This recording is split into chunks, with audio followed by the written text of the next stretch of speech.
अच्छा लगे तो लाइक सब्सक्राइब कीजिएगा, कमेंट में जरूर बताइएगा गाना कैसा लगा। छमे छमे नाचे ललन की बुआ, ललन की बुआ, भैया के घर में भतीजा हुआ।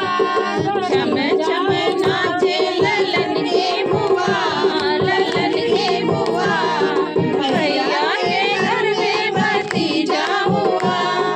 छमे छमे नाचे ललन की बुआ, ललन की बुआ, भैया के घर में भतीजा हुआ। छमे छमे नाचे ललन की बुआ, ललन की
करिए आंटी इसमें अभी इतना और